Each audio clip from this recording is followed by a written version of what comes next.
Hey guys, so for everyone who is new here, hi, my name is Mike. If you don't know me, I figured that this would be a really fun thing to do for myself, which is starting up a podcast. And so this will be the first episode, and I kind of want to dive in a little bit of why I'm doing a podcast. And mainly, it's because I feel with where I'm going to take this podcast that it feels very necessary in today's world, especially as a lot of us Gen Z are feeling really hopeless, depleted, both mentally, emotionally, even physically, with everything that we're going through, at least where I'm at in the United States, but even just in general, like everything that we're facing politically, economically, even socially, with like the dating world, for example, it all feels so different than what our parents and our parents' parents and previous generations went through. And I know a lot of friends and even just strangers that I've talked to who have all felt the same in the last couple of years, where Gen Z just feels like we got screwed over. And so I wanted to create this podcast to be able to form a community where people can feel like their voices are being heard and to have conversations with one another and just be there for each other, right? Because I feel like it is so hard to have an honest, genuine conversation with people who just don't get it, being like our parents and our parents' parents, right? So, therefore, with the concept, with the idea of what this podcast would be for, this podcast is called In the Trenches. And the meaning behind that name, I remember a couple of years ago, I'm not sure where it came from, but I just remember whenever you would ask somebody how they were doing, like people in our generation of Gen Z, they'd be like, "Oh, I'm in the trenches," right? And it would be this kind of this joke in a way where it was like, "Hey, I don't want to say that I'm doing bad. I don't want to say I'm doing fantastic either. So I'm just gonna say I'm in the trenches right now to kind of just depict that, like, hey, I'm not doing great. I'm kind of in the gutter, but I'm not doing terrible per se, but I'm not doing great either, right? So I think with that name, it resonates a lot with people. And I have a friend that's working on a logo, so she's doing some graphic design work with that. But my idea for the graphic designed logo is going to be a helmet in the center that has on the helmet engraved on it saying "in the trenches." And then on the outside around the helmet, there's going to be like barbed wire, and then there's going to be roses that are kind of blooming through with the thorns through the barbed wire to show, like, hey, we can all face hardships, we can all go through really rough and tough times in life, but we still can persevere. We, in the moment when something bad happens, right? Like, we think it's the end of the world. We think that we're not going to be able to overcome or, push ourselves through it. But ultimately, even if it's the next day or weeks or months that go by, you realize, okay, wait a minute, I am okay. Like, I felt like maybe the world was ending, at that time, but everything's going to be okay, right? So that's something where I feel like this logo with that graphic design idea makes sense, right? I mean, we're all protecting ourselves in some way or another, rather it's shielding ourselves emotionally from getting hurt and protecting our peace, or just in general, like trying to take care of ourselves in this time that we're in right now. And so, once again, it's called In the Trenches. And when the logo comes out, I will put it as part of my channel for the profile picture and background and so on and so forth. But for now, it's probably just going to be a photo of me. So, but I just wanted to kind of have this initial start off for the podcast to be able to give you guys an idea of what this is going to be about. And in addition, the last thing I'll say about that before I dive into what this first episode is going to be about, um, with the future of this podcast, with the whole idea of kind of creating this community for a lot of us in Gen Z to feel heard and seen, and to have people who can relate to all of the issues and the feelings of hopelessness that we're dealing with, to bring on people of all sorts of ages, but mostly in Gen Z, which I forget the cutoff. I think it's like 2012 or 2013 or something like that for people who are, in Gen Z, like where the youngest cutoff is. And I think the oldest cutoff is people who are 27 or 28. So correct me if I'm wrong, but basically that age range, right? I would bring on people in those age ranges who want to come on and have a conversation, and we'd have a conversation about it. Like, for example, my friend Christina. So, Christina, if you end up watching this, I know I've talked to you about this before, but just so people know, my friend Christina, she's amazing. She's a ray of sunshine, literally embodies the color yellow. Um, and she has done a bunch of traveling around the world, gone to all these places, and she writes really amazing articles. She's gotten some of her work published on Travel Insider and National Geographic. So she's done amazing work, and she wants that to become her full time career. And creative work, rather that's graphic design, rather that's making music, photography, or any sort of art medium, is really, really hard to get into. And so it takes a lot of effort and it takes a lot of dedication. But Christina has that. She has that motivation, she has that determination, and she's done the work.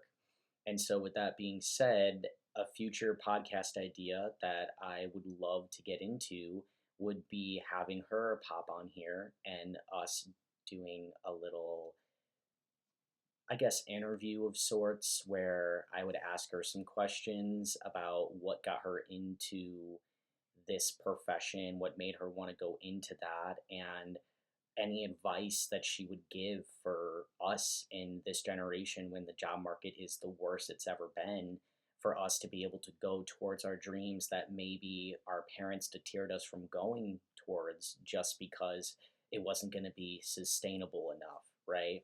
So I think that would be a really good episode to have. So just like, bringing on people to talk about like those sort of things, career wise, but also even just having a conversation about relationships, right? Because I know so many friends of mine who have tried to go on the dating apps, have tried the dating scene, and now they're at a point where they're just done. Like they don't want to date anymore.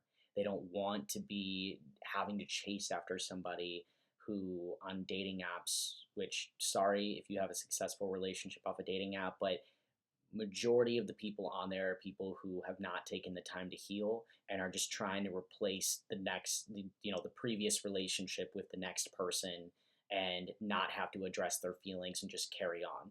So that's why I feel like a lot of people these days are kind of just done with dating. And I know people make jokes about it, but I do think it's that damn phone. There's way too many options put out there that it's almost like, I don't know what a good analogy is for this, but to me, it's like you're in a candy store and you see all these different options of your favorite candy or the favorite qualities that you like in candy. Like maybe you like candy that's going to have more of that powdery texture to it, like Smarties, or like the Fun Dip or things like that, right? So you see all this different candy that has similar qualities to what you like, but you don't know which one to choose from because you don't know which one's going to suit your preferences in that moment. So that's the best like analogy or metaphor that I can think of. But it's like we are oversaturated by so many options, and so a lot of people are like, oh, okay, so when I get out of a relationship, regardless of how painful it was, or even if it ended on a mutual note, okay, I'm just going to go on dating apps, or I'm just going to go on to the next person because I can do that and it doesn't matter. That's sort of the mentality that a lot of people in our generation have of like, okay, we're just going to move on. We're just going to move on to the next person and whatever. Like people make this narrative that you need to move on after you get out of a relationship as soon as possible, and that you can't wallow or dwell on your feelings and you can't take that time to reflect. And I even had some of my friends where after I got out of my first relationship about like 8, 9 months ago, I had so many of my friends, even after the first or second month post breakup be like, oh, you should just go on dating apps. You should just go find somebody else. You should just get under somebody to get over that person. And I was like, no, like I'm taking my time to heal. But point being is that that also is a whole another topic. And it is something that I'm going to touch more on in this first episode.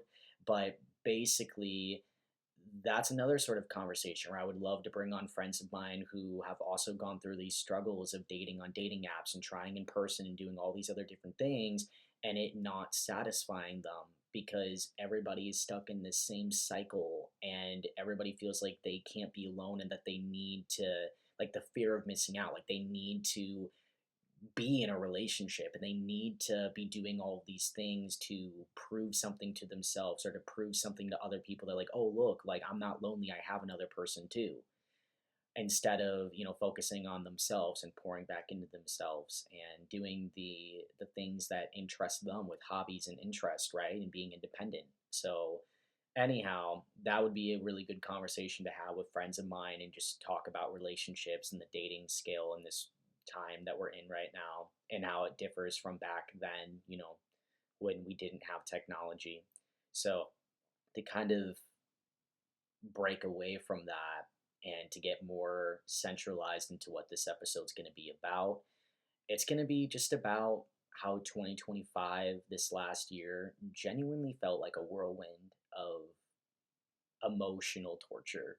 Um, for lack of better words, this last year for me was one of the worst years of my life, um, but also very transformative, where it taught me a lot about myself. It taught me a lot about relationships as a whole, and specifically more on the romantic side of things.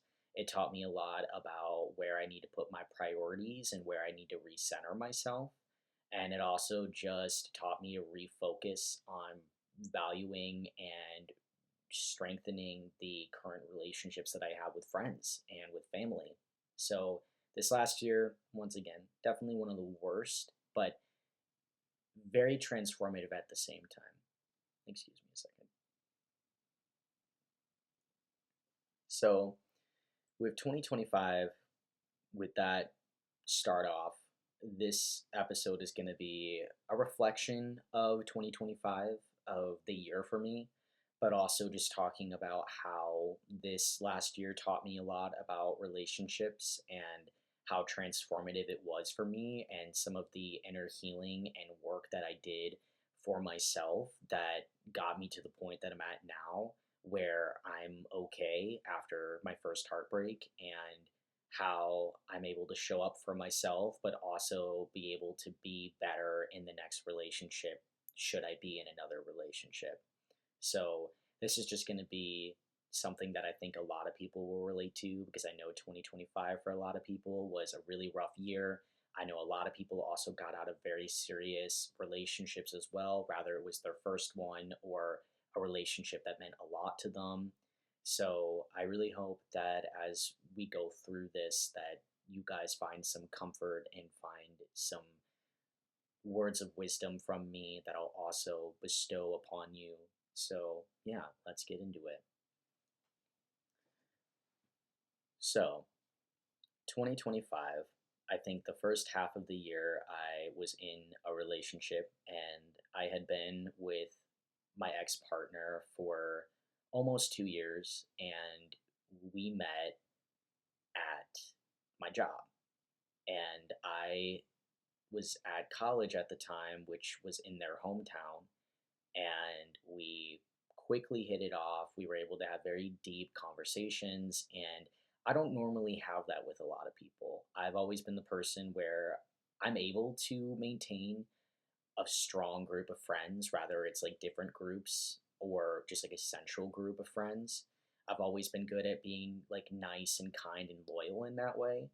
But when it came to relationships, I just didn't really feel like it was worth my time. Like I would like people, I would talk to people, but if they couldn't give me that emotional depth that I was looking for, and it was just surface level conversations, and it was more centralized around like attraction or lust, then for me, the spark just wasn't there. And it wasn't something where, even if I tried, because definitely for a couple of people throughout my life, I tried to talk to them and give it time and be like, okay, like maybe I just need to talk to them more. Maybe I just need to get to know them more. But if they can't give you that emotional depth that you're wanting in a relationship, that I feel like every relationship needs to have, then it just, you're not going to get that emotional depth that you crave. And so for me, just relationships in general, with how a lot of people in Gen Z are, where it's like dating apps and moving on from one relationship to another really quickly, and just centralizing that person and almost putting them on a pedestal and romanticizing the idea of them as opposed to the real them. And I feel like that is something that I used to do because of the idea of being in love. But then as I've gotten older, and especially after this first relationship of mine, I don't romanticize about people anymore. Like, granted, I still, imagine things and I still have daydreams and things like that, right? But it's not to the same level as I used to.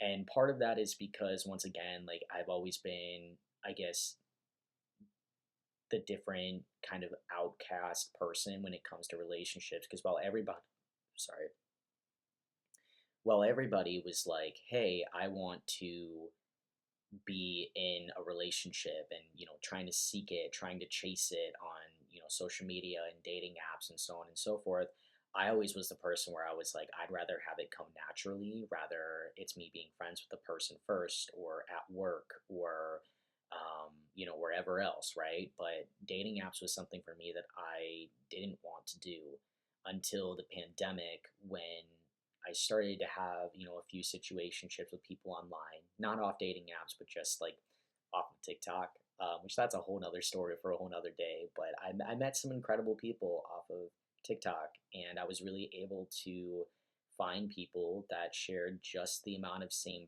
passions as me and interest as me as I was wanting.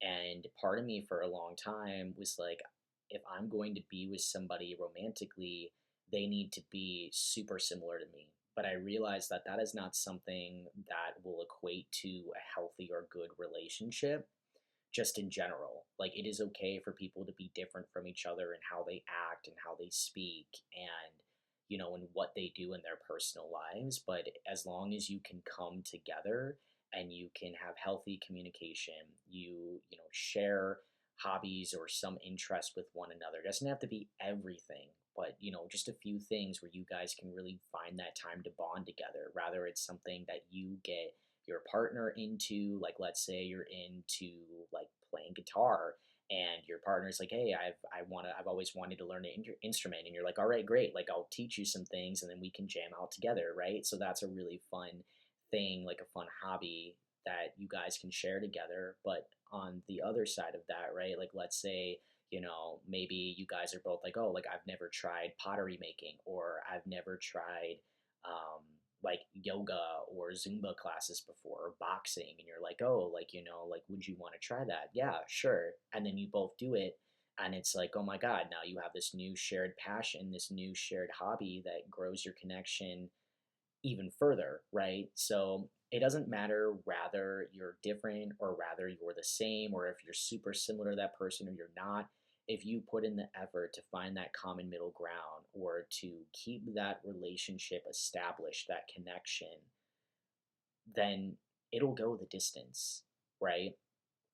And I think there's that narrative that's created that if that person is so different from you, that it just won't work, because that's what I used to think, right? And so the people that I would talk to that were super similar to me, I mean, things just didn't work out because, right, that's just the way of life. But I loved that they shared that passion, even if they hadn't seen like a movie that I had seen or listened to an artist that I hadn't listened to. Part of that love language that was there, and this doesn't just apply like romantically, but even just platonically with friends as well. It means something when someone is actively listening, like giving you eye contact, is, giving you that body language. You're like, yeah, like totally, like, wow, like that's so cool, right? And then in turn, it means something when they're like, "Oh, hey, that artist that you suggested, I listened to them and I really like them, or I really like this song," or "Hey, that movie that you told me to watch that you said I would like I watched it and like it gave me this whole like profound new perspective on life," right? Or like whatever, right? Anything like even anything on that scope. Like once again, you don't have to like the same things and you don't have to be the same person or akin to that person, but if that person shows that interest and shows up, then that's what matters at the end of the day. That and communication that's effective, that's strong, where you're not accusing anything and you're not projecting your insecurities on that person. And a lot of this really is something that you learn as you get older, as you go from relationship to relationship. But also, it's something too that you need to take the time to reflect in yourself. You need to take that time to heal. You need to take that time to pour back into yourself and find what you love and get back into hobbies that you maybe have put off, or get into new things that you've always wanted to try, but do it by yourself. Be independent by yourself, right? Because you shouldn't have to rely on somebody else to go do things. You shouldn't have to rely on your partner for your identity or your happiness or your well being. If you're doing any of those things, then I really urge you to take a step back and to reflect and to grow and evolve by yourself as a person and not rely on your partner, because when you're not in a relationship, who are you? That's the biggest question, right? Like, if you're constantly revolving your identity around your partner, then you truly don't know who you are. So then you're left feeling empty at the end of the day when that person isn't with you or when you're not in a relationship, which causes you, when you're not in a relationship, to want to go to somebody else, to like seek out something else from somebody. And then you put them on this pedestal and you romanticize them and you're like, oh my God, this is my person. Oh, that didn't work out. Oh, no, this is my person, right? And like people can do whatever they want to do. Like if that's what you do, I don't care. But realize at the end of the day that if you were repeating the same pattern and, idolizing somebody and romanticizing them because you put your entire identity into what they're into and who that person is, then it's not healthy at the end of the day, because then that creates codependency and dependency issues, and a lot of that time that sparks from insecurity and the lack of stability in oneself.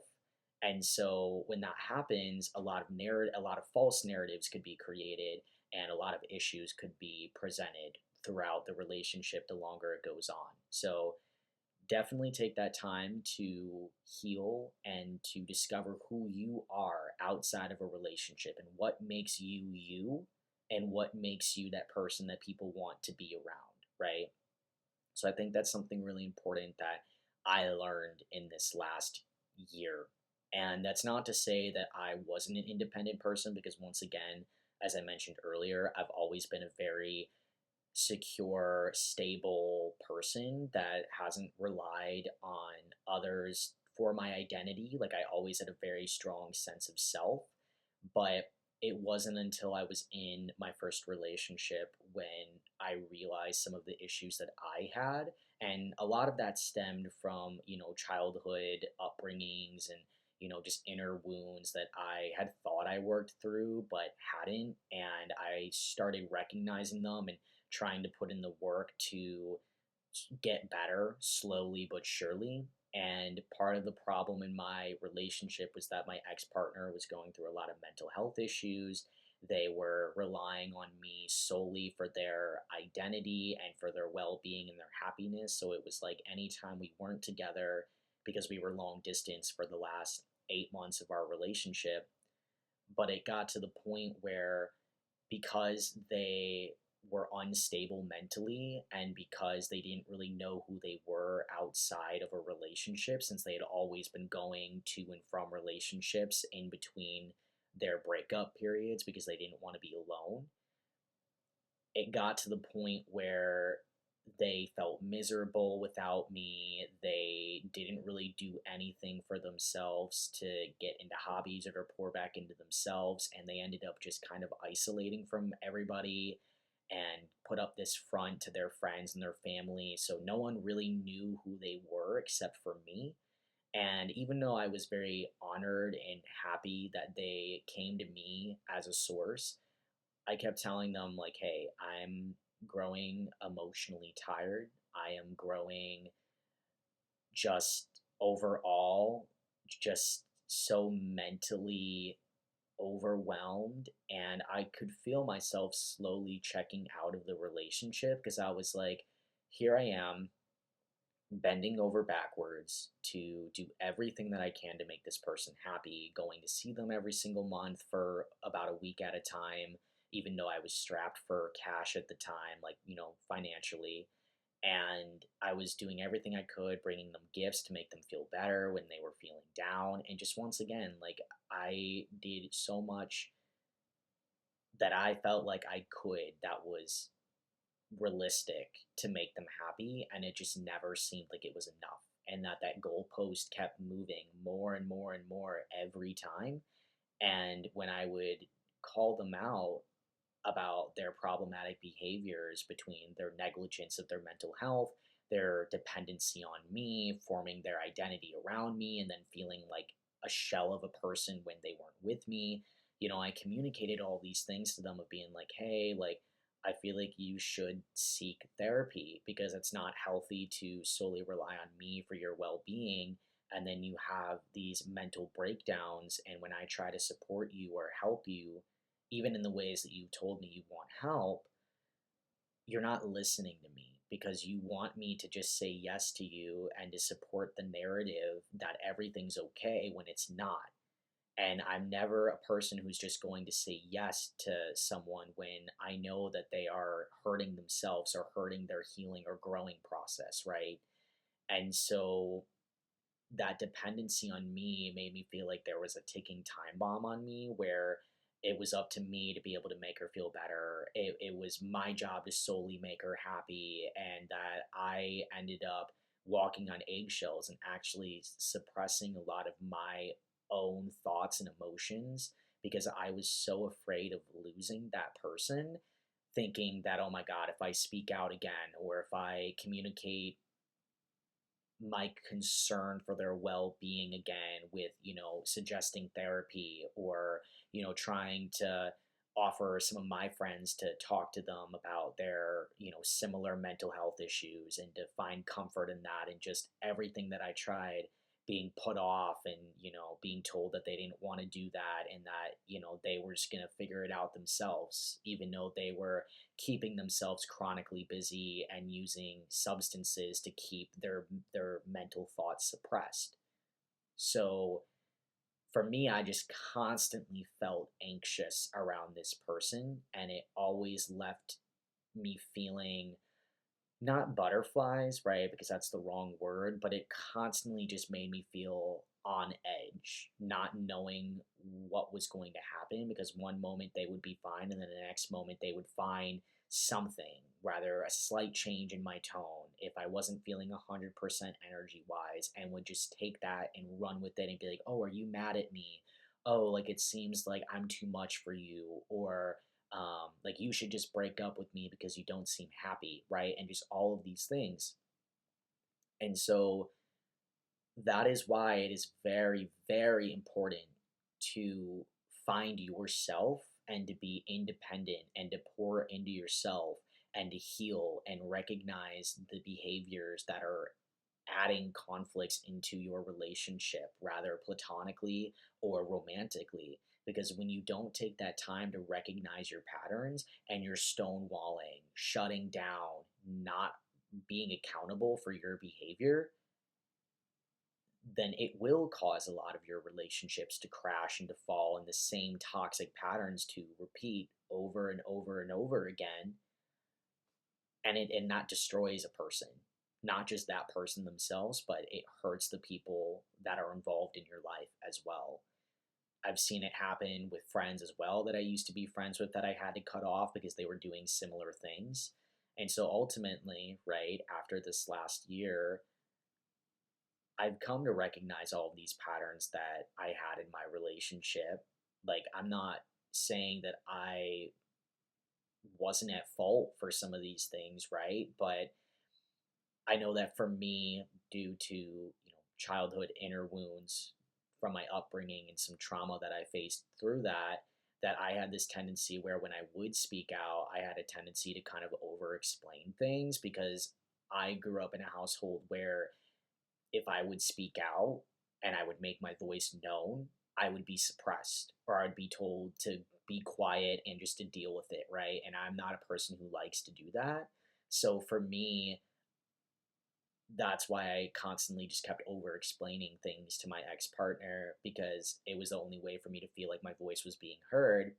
But even then, they would criticize that and feel like I was talking down to them, even though I would explain to them that's not what I was doing. So other than that, though, I had a tendency where, because once again, I felt really anxious around my ex partner because nothing I ever did felt good enough for them.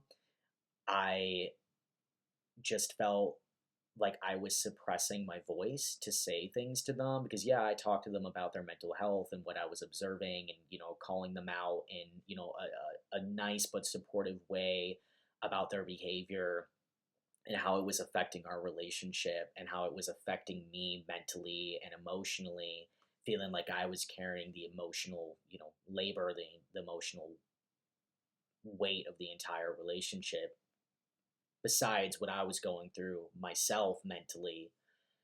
And like it just took a toll, right? So it's like at the end of the day, I came to accept that there's only so much you can do.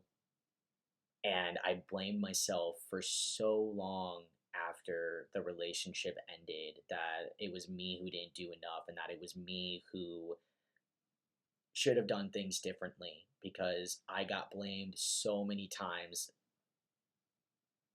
and had so many things used against me instead of having that forgiveness. And I would always apologize. I would always be like, hey, I'm trying to work on growing.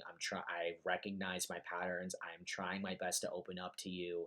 But right, it's like when you have a person who is constantly taking everything that you say as an attack or as you criticizing them or whatever else, right? Then you kind of suppress yourself because you're worried that they're going to take another thing that you say as you being against them or you thinking that they're all of these things that you never said they are, but it's their own insecurities that are thinking that.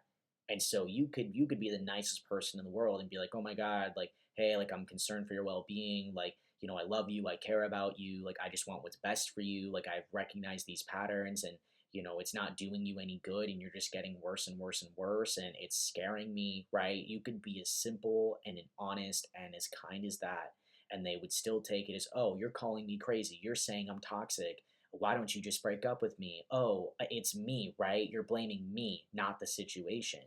When it's like, no, I'm actually trying to address what's going on and to be like, hey, look, there's this problem that we have, right?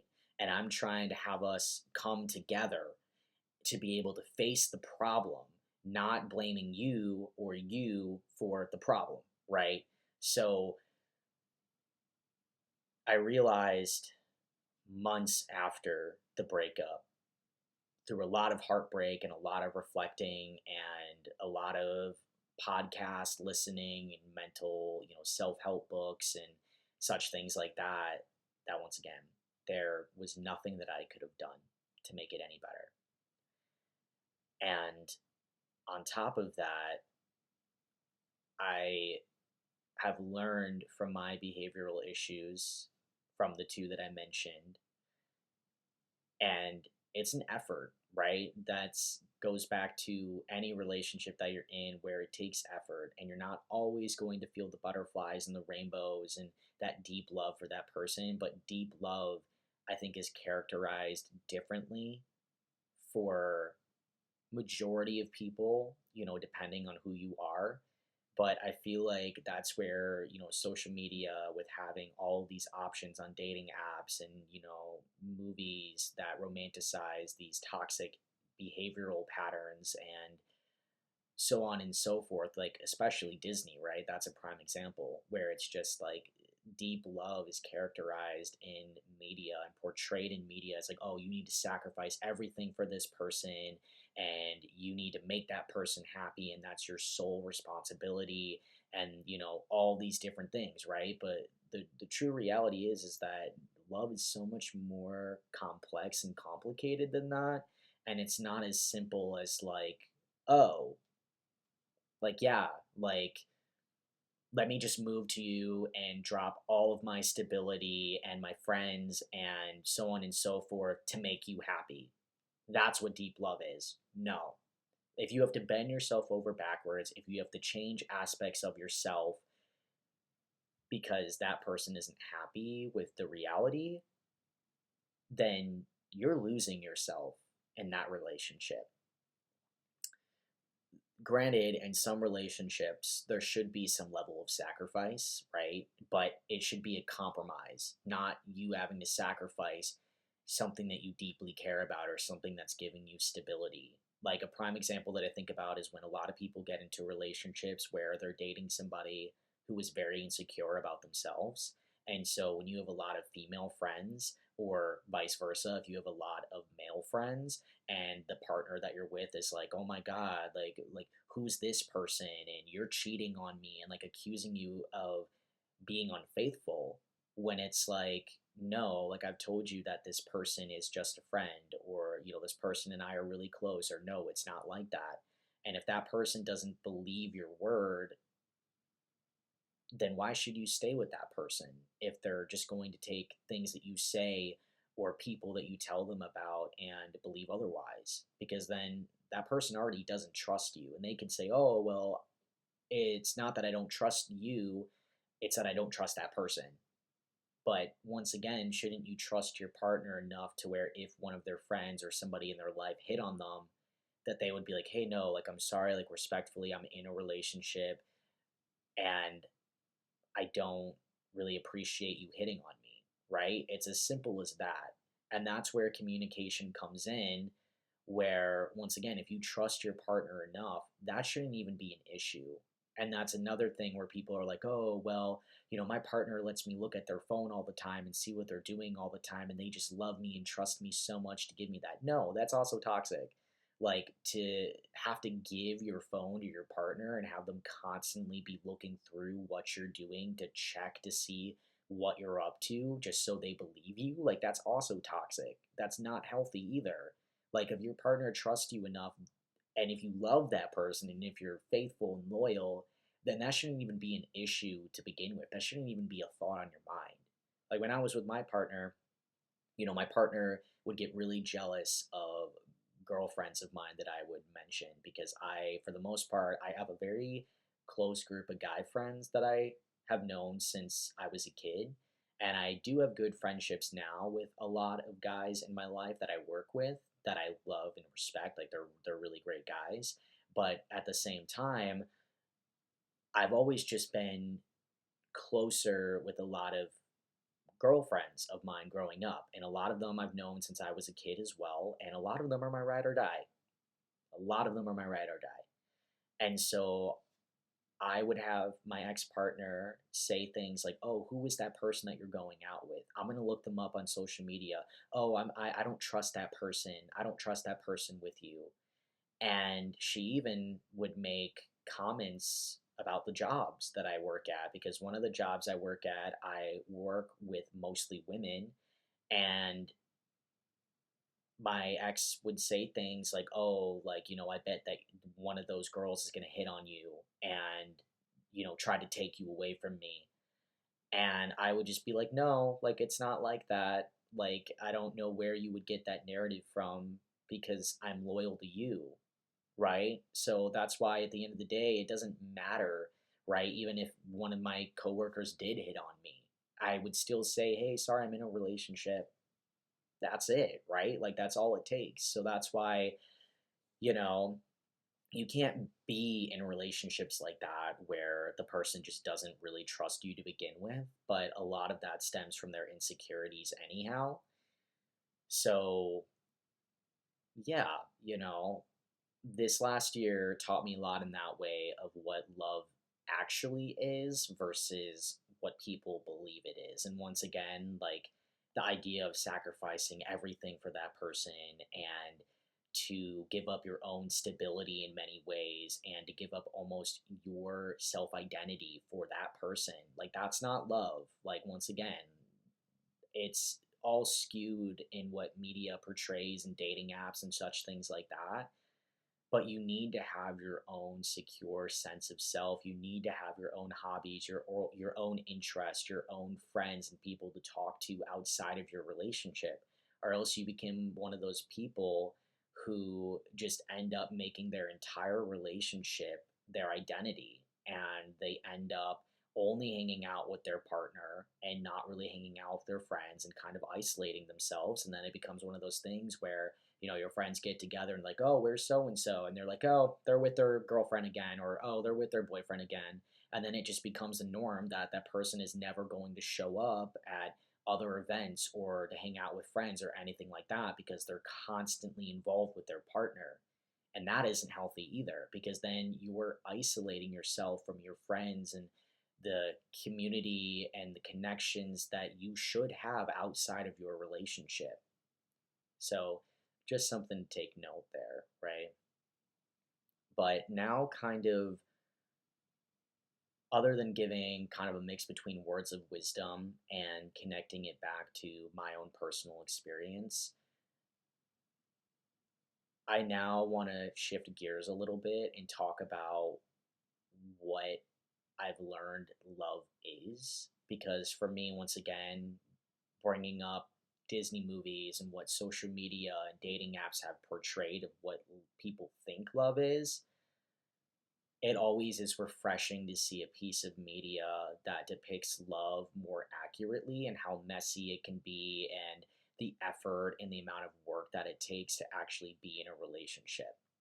And so, once again, once I got out of my relationship, I wasn't hurt by it in the sense that I thought I would be. Like, I knew I was sad, I knew that I loved that person, but I didn't get that emotional depth that I wished that I had in that relationship because of, once again, their mental instability. And even though I was the only person that they ever showed this side to,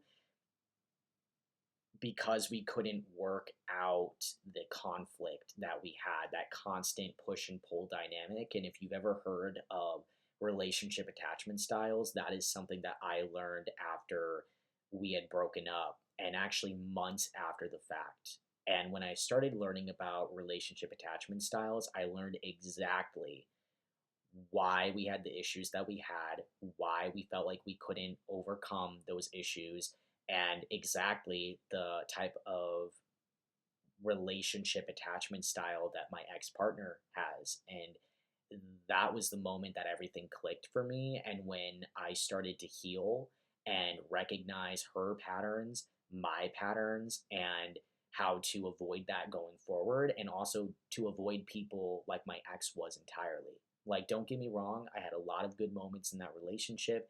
I loved that person at one point, but at the end of the day, because of that lack of emotional maturity, emotional intelligence, and just overall the not having that capacity on their side to be able to recognize healthy boundaries, healthy patterns, and do the work themselves to pour back into themselves and heal and to grow with me, because they couldn't meet me halfway, that is what caused me to feel like I started checking out of the relationship a couple of months before we broke up. And I wouldn't say it was like super in advance, but I would say the last month before we broke up was when I really started feeling so tired, because I was like, do you even see the real me? Do you even love the real me? And so that's where that idea of like what we think love is versus what it actually is started to enter my mind, because I was like, I love this person for their all, even though they're not mentally stable, even though they have all these issues, even though they keep trying to push me away and making me think that, that I don't care about them enough. Like, I'm still here. I'm still loyal. I'm still trying to make it work. And at the end of the day, once again, if that person can't meet you halfway, then you just have to let them go. There's nothing that you can do to change that person's mind if they're not willing to do it themselves.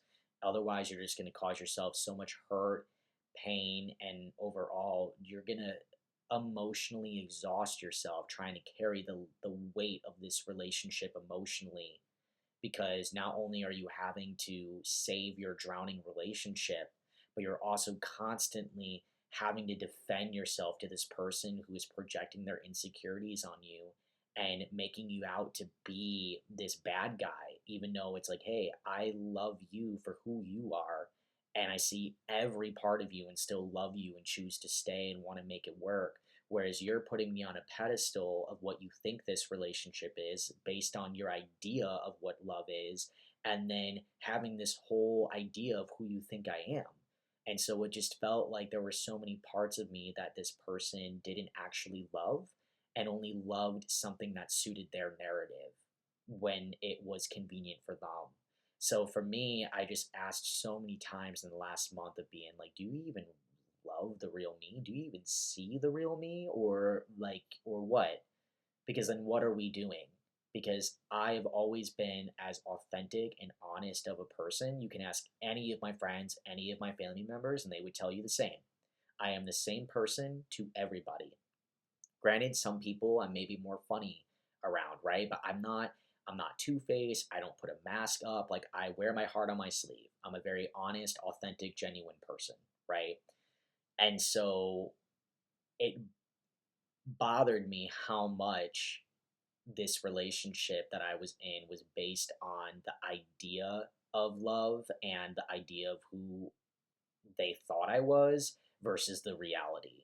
Because it seemed any real conversation that I tried to have with this person, they didn't like it. They wanted to stay in their bubble of comfort because they didn't want to step out in the discomfort and grow and learn through that. And that's also an important part of growing up and being in a more serious, long term, committed relationship. Because if you can't sit and deal with the uncomfortable moments, with the boring moments, with the moments when you're like, I kind of hate you right now, but I still love you and, like I'll get over it, those are things that every person needs to learn to be capable of handling. Because once again, a relationship is not supposed to be something that's easy or constantly rainbows and butterflies. And honestly, they say if you feel rainbows, they say if you feel butterflies around a person, that is usually a sign that that person is incompatible for you, because that means like they are triggering your nerves in some way or another, right? And so having reflecting on all of that and learning about relationship attachment styles, it helped a lot. And then listening to podcasts like Emma Chamberlain's podcast and Mel Robbins, and hearing them talk about these relationship attachment styles and their experience with all of it, it really helped. Like, genuinely, it definitely changed my outlook to be able to not take the breakup as personally, and to more so just take it from a psychological standpoint and to apply what happened with what they were saying in their podcast and then move forward with it, right? And not let it impact me as emotionally anymore. And so even talking about it briefly, right? I'm not giving specific details. I'm just talking about plain fact, truth of what happened, in a way that's understandable without, once again, like invading their privacy, and without, you know, mentioning specific personal things in their life, right? So I think despite how awful the breakup was and how much I longed for and hoped that that person would grow and change for themselves, I know that it was for a reason. They say everything happens for a reason. And even in the moment, if you don't think that it aligns with your life, one day you're going to look back and realize that there was a specific reason for the timing and for the way that things happened. And looking back on it now, with it being 2 weeks into 2026 and how much I've grown and evolved since then, and the things that I've learned since then, yeah, I can honest to God say that I am happy that that relationship taught me exactly what I shouldn't be in when it comes to a relationship, and taught me to love myself again, because I didn't realize how much I was sacrificing myself and bending myself over backwards to be with this person. And so it gave me a sense of relief after we had broken up, because I had spent the summer really, tuning back into my friends, tuning back into my hobbies, and, practicing more self care for myself. And then I kind of hit a rut again after I had found out that they moved on within a month after we stopped talking. And so that was when I started feeling more of that pain of heartbreak, because I felt betrayed. I felt abandoned. I was like, how could you do this to a person when we were together for almost 2 years and we talked about getting engaged and we talked about moving down to each other, and to just feel like none of it mattered, right? And to feel like, was any of this even real? And I had a few moments over the last couple of months where I genuinely started forgetting parts of the relationship and was like, oh my God, like, was any of this real? Like, was it all just a fantasy in my head? Was it a dream? Like a sick dream, but like, was it something that I just didn't realize how bad it was. Like, that's not to take away from the good moments that we had, but overall, I just, once again, it just felt like a fever dream, you know? And so when you go through that type of pain, and what they call that with relationship attachment issues specifically is called being discarded. And I personally got ghosted as well when I was trying to reach out to reflect and talk about some of the things that I had recognized about myself in the relationship post breakup. So when you have that sort of pain where you're basically discarded, ghosted, and replaced, it hurts. Like, remember so many times that I would come back home after my work shifts and just feel this like empty hollowness of just feeling so alone, because I didn't have that person to talk to every single day, and I was trying to find people to relate to the passions and hobbies that I'm into, and to take that interest and to share that passion of being like, oh my God, yeah, like I'm super like Marvel, like, oh my God, yeah, did you see that movie? Like, like here's this, and that, like, let's talk about all of these theories. Like, I love people like that. Like, I love people who can share that same level of passion as me, as I talked about, in the first like 10 minutes or so of this episode, right? So that's the sort of passion that I was looking for. And now that I didn't have that anymore, I was feeling a little bit empty and disappointed by not having that level of interest in conversation anymore. And granted, that's when I started reprioritizing and strengthening my friendships, because I have that in my friendships. I just was so focused on the romantic part of it, right? But yeah, I would get home and I would feel this emptiness, and I would cry. Like, I'd feel this pain in my chest and I just would cry, and my heart would hurt so bad, because once again, I was like, how can being in a relationship that meant so much to me, where I was willing to sacrifice my stability of living at home and being around my friends and being in a place that I know, and having two, decent, stable jobs, and I was saving up all this money to make room for a future that she wanted, that we talked about having. And to a certain extent, like, yeah, I wanted the whole white picket fence, marriage, kids type of thing. But I realized that with the disconnect there emotionally, but also just me wanting to take the time to live my life, to travel, to explore, and to truly just see the beauties of life that isn't fixated on what society tells us to do, go to college, climb up the corporate ladder, settle down, get married, have kids. Like, I don't want to do that. I want to be with a person who wants to explore life just as much as I do. Like, let's go to Dublin and try a Guinness, an authentic Guinness. Let's go to Scotland and go run in the fields with sheep, right? Like, literally just like explore and live life to the fullest and see the beauty that the world has to offer and not be so fixated on,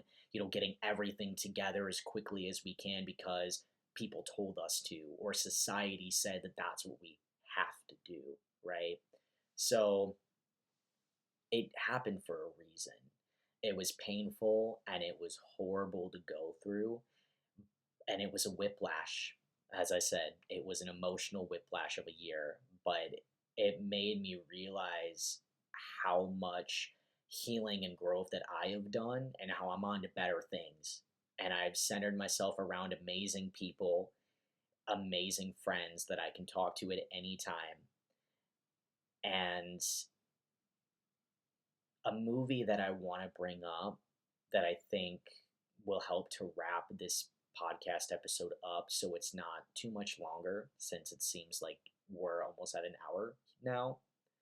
And I hope before I bring up this movie that all of this has helped, rather, people who are in relationships that are recognizing that, like, hey, maybe there are some things that I need to work on, or people that are feeling lonely and want to go into a relationship that are realizing, hey, wait, maybe I need to be okay with being alone and pour into myself and grow and get into hobbies that maybe I haven't done in a while, or get into something new, and just giving that love and self-care, that energy back into yourself, right? So once again, I hope that, my personal experience with this last year and the words of wisdom that I've bestowed upon you guys have helped people in some way or another. So if it has, definitely leave me a comment down below and let me know, because that would be fantastic to hear that I made your day, or I, gave you a new profound perspective to re-centralize yourself in your life, right? But anyhow, to kind of wrap all of this up with what I've learned, there's a movie that I watched the other day that I think really summed up relationships as a whole, with what real love is versus what people think it is, or what people think it looks like, right? Because you could look at any couple on social media and think that they're so happy and that life is so great for them, but you don't know what happens behind closed doors. You don't know what's going on, because unfortunately, a lot of people think that staying in a relationship, even if it's unhealthy, is something that they'd rather do than have to start all over again and to give up all these connections that they made through the relationship, and to have all of that be disbanded. Because at least for me, when my relationship ended, oh my God, like, I was heartbroken that, I wasn't part of my ex partner's family anymore, because, I loved having dinner with their grandma. I loved getting closer with their brother and, finding a lot of similarities to him when I was his age. And, even just spending time around, my ex's parents and just establishing that connection. And so it was heartbreaking for me to not have that anymore.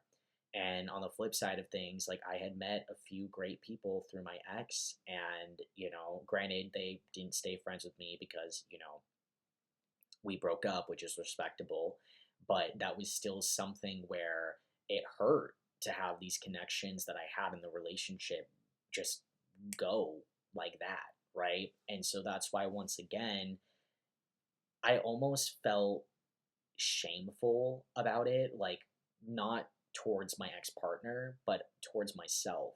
And I felt anxious and desperate to try to make something work with my ex, because I didn't want those connections to just go away either, right? Because they meant the world to me at the time.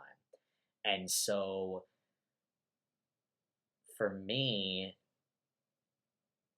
a lot of people in my shoes would have just gotten back into a relationship with that partner, and even if they had the same issues, the same patterns repeating over and over again, they would have not cared, and they would have just dealt with it and settled because they didn't want the connections they made via that relationship, rather with their family or with friends or whatever else, go away. They'd rather sit in that discomfort than the discomfort of being single and having to heal and be alone again and to reflect on their own issues they need to work on, and just in general just being alone, in the sense of not having a romantic partner, right? But you know, love can look like a lot of things, and a lot of people think that, the way that media, once again, and dating apps, the way that they portray that is like what love is, when it's not. Love isn't supposed to be easy.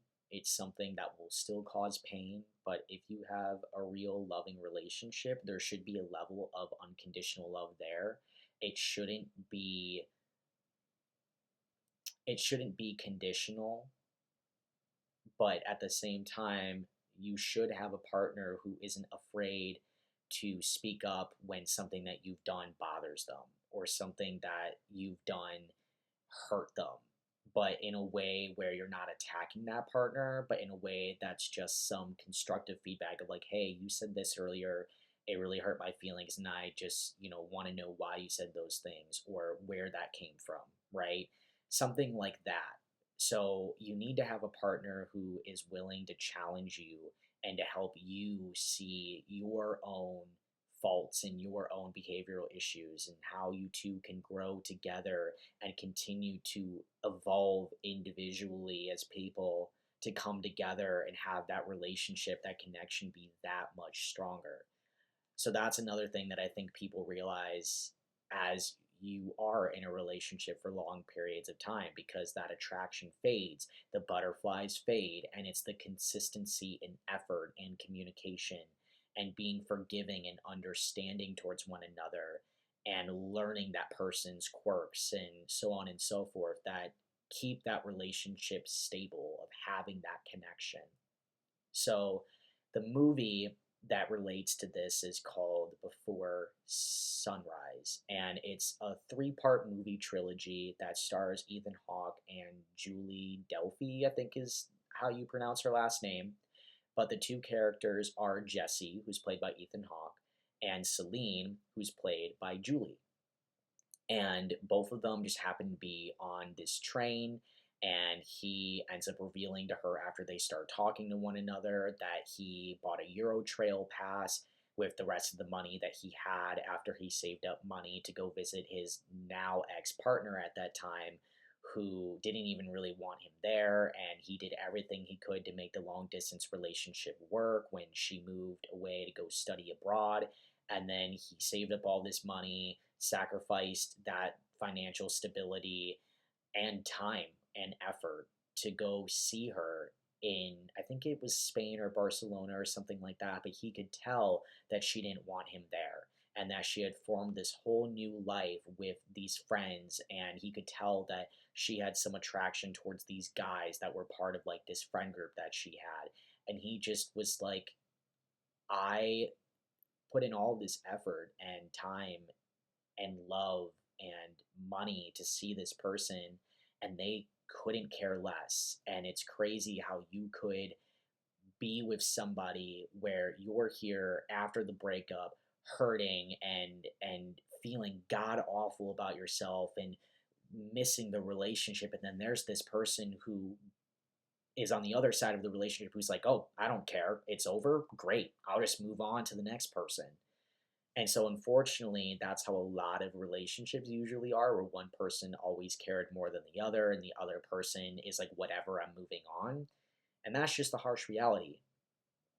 And so he mentions that to Celine, and Celine and him start just, complete strangers, right? And you can tell they're attracted to each other, and they just start asking each other a bunch of questions, and not just surface level questions, right? But like, this is the type of stuff that I wish that was more normalized, of like, instead of the stupid small talk that people do off of dating apps that barely ever takes them off the app. I want real conversations. Like, oh, like, who was the first person in your family that died, and how did it make you feel? Did it impact you the way that you thought it would? And like deep questions like that, or like, what do you think the meaning of life is? What do you think your purpose is?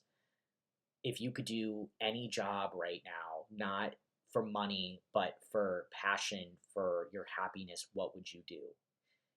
Deep questions like that, right? And so some of their questions that they were asking to each other in this movie were just like, what are the first sexual feelings that you had towards somebody? Or, like, if you could be anywhere in the world right now, where would you be? Or, what have you grown to learn on this trip that you took, right? And so, Jesse, Ethan Hawke's character, is like, I came up with this idea, for a TV show of people and capturing their everyday lives for a whole year, and different people from around the world, even if it's the most mundane of things. And, Celine kind of laughs at that, but she takes that interest in listening to it, even if it's something that she thinks is silly or doesn't relate to. And so it's the fact that they're both so open and engaging and willing to hear each other's different perspectives and different takes and have that interest to ask those questions back to one another. And so they develop this really deep bond really quickly. And they get off a train at Vienna and decide to spend the whole day with each other. And, they're doing all these fun things, going to museums and exploring the cityscape, right?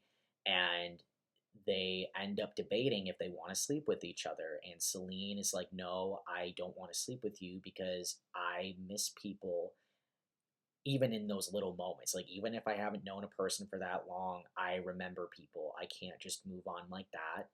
And I am afraid that if I sleep with you, I won't ever be able to forget you. And if we don't ever see each other again, that is going to hurt me. And so I would rather preserve my peace than to do that, even though I like you a lot and this connection feels special and memorable. And so they kept flip flopping back and forth that they wanted to see each other again. And so they make a pact where they're like, 6 months from now, let's meet up at this train station at this exact time. And, we'll try to make it work. We'll try to make the distance work because this feels like something special, right? And they're both heartbroken to let each other go. And, the next movie before sunset, they don't end up seeing each other, and they end up 9 years later just happen to be in the same place in two different points in their life, but they end up catching up with each other and spending that whole day or a couple of hours with each other. And there's a scene, and this is where I learned about these movies because I saw this specific scene off of TikTok or Instagram Reels. And Celine's character, right, 9 years later, they're both probably in their 30s, and she's like, I couldn't forget you. And she's like, I'm with a partner right now, and he's a nice guy, but he doesn't really give me what I need. And she's like, I feel like ever since our memorable deep connection that we developed 9 years ago, I haven't been able to love somebody the same way that I fell for you. I haven't been able to feel the same attraction or the same interest in somebody as I did with you. And so, in a way, she's like, that hurt me because I can't just move on from somebody like that. And she referred to it as almost like somebody changing a brand of cereal. And she's like, so many people just think that you need to move on from a relationship and not take that time to heal or to reminisce or even miss the person. And it's almost made to be like, oh, well, you're hurting yourself and, this, and that by continuing to even think about the person and not just moving on with the next person or missing the relationship or missing certain things about that person. But she was like, a lot of people when you're younger think that you can just go from person to person to person and that you'll find the one at some point. And the reality is that by doing that, you are almost diminishing the previous person and the connection that you had with that person, even if it didn't last long, even if things went sour, even if things went bad, right? Like, you're diminishing the connection that you had with that person and almost replacing it with something else, right?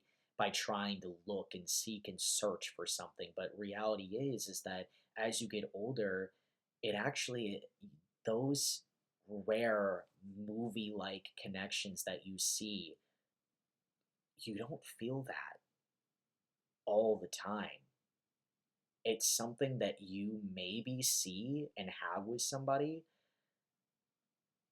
every couple of years, if not every couple of decades. Like it's something that you really only feel with a handful, if not like two or three people in your life, and that's it.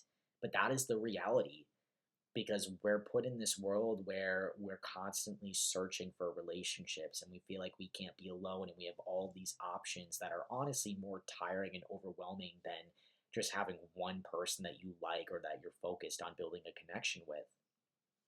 And with this movie series, I still have to watch the last one before midnight, but it gave me that reassurance based on everything that I have learned that I talked about up until this point with, my breakup and post breakup and the things that I learned and reflected on and through my words of wisdom bestowing back onto you guys.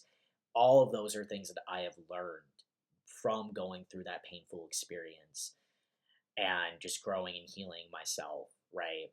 But with Celine, it was interesting to hear this movie series depict the actual reality of what love is because once again, it's not supposed to be easy, it's not supposed to be perfect. And granted, Celine and Jesse were two different people. Like they were not the same people. Like they both had different interests, different upbringings in life, and like even throughout the movie series, you see them have disagreements, but they're not arguing about it. They're not like, oh, I'm so disgusted by you, get away from me.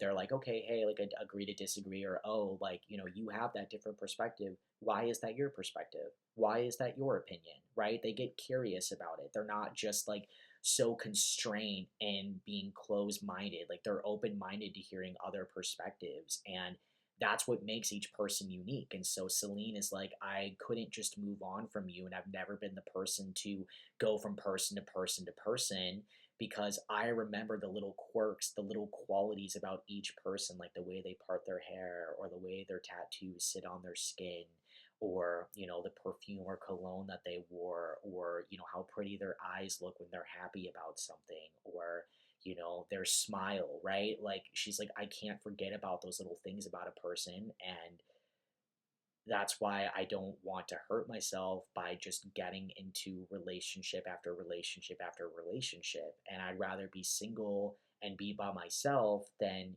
changing a brand of cereal all the time because I know what I want for myself and I know who I am outside of a relationship. And if I can't be with a person who can't meet me there and who doesn't share that same perspective of like this is what love actually is, the effort, the consistency, sorry, the consistency, the communication, having that forgiveness, that understanding, and so on and so forth, then I don't want to be with that person that's going to base it more on this idea of what love is and who will just replace me after the relationship is over and try to forget about me.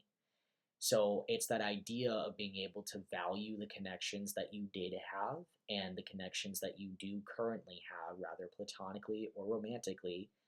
And that's why, for me at least, I have never been able to just go on dating apps. I tried it, I hate it. Like, I genuinely hate it because I'm a person who loves to have deep spiritual conversations, but I can also go from talking about those sort of spiritual conversations like Celine and Jesse were having to like goofy conversations like, oh, did you see that AI video of that squirrel that's ringing the doorbell and knocking on the door and being, like flown away by a tornado, right? Or like that little lizard meme that was like lizard, lizard, lizard, right? So I can go from talking about stupid, dumb, funny stuff like that to like deep spiritual conversations to political conversations because I will say you don't need to be super involved in politics, but with everything happening right now, at least in the United States, you need to have some level of awareness.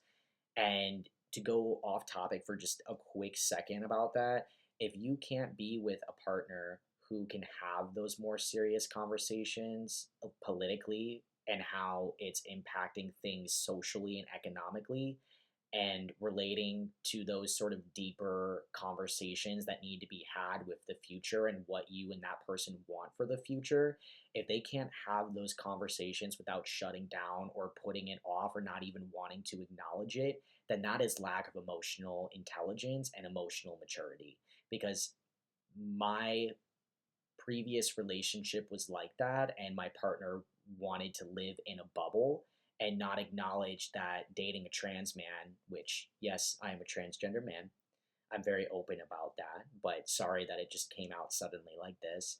But, when you're dating somebody that is personally being impacted or could potentially be impacted for future things like marriage and kids and so on and so forth, and even just like their rights in general, and you're not willing to acknowledge that, and you're just gonna say that, like, oh, you're crazy for thinking about wanting to move out of the country because you would just leave everything behind, and that's crazy. But it's like there are so many people in history who didn't get a choice, and they just had to do what was best for them and their immediate family and move, right? So once again, that was a little bit of, you know, a change in direction for a second, but just something that I wanted to know while I was talking about that aspect.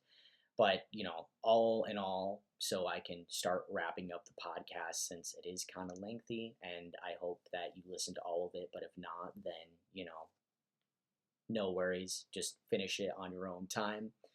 But anyhow, all of this to say is that, this last year for me was very transformative and really helped me learn a lot about relationships and not putting somebody on a pedestal and idolizing, romanticizing them, but taking things for what they are.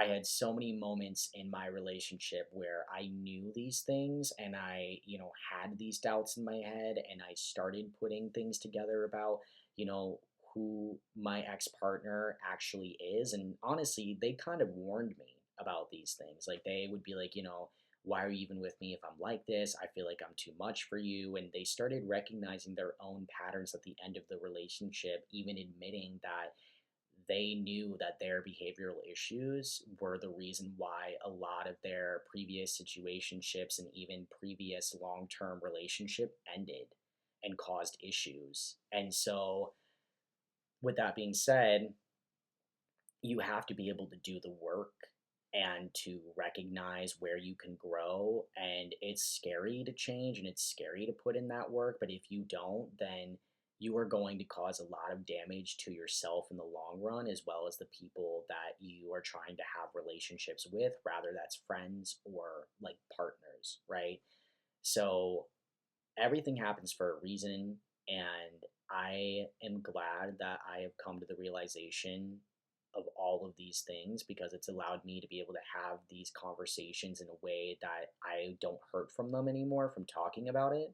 But also, on top of that, I've been able to give a lot of friends and people in my life advice on this, and it's helped them with their relationships that they're in, or just, even friends that are single, to be able to take things more slowly in relationships and not, once again, not romanticize, not idolize, not put their partners on a pedestal, and just take things, baby steps, one step at a time, really taking that time to get to know the person and not rushing into things and watching out for love bombing, and just truly trying to develop something that's more meaningful, that's deeper of a connection and longer lasting by practicing these things that I've realized. So I hope that this first podcast episode was a good start, and I hope that a lot of people find some healing and find some guidance through what I've talked about.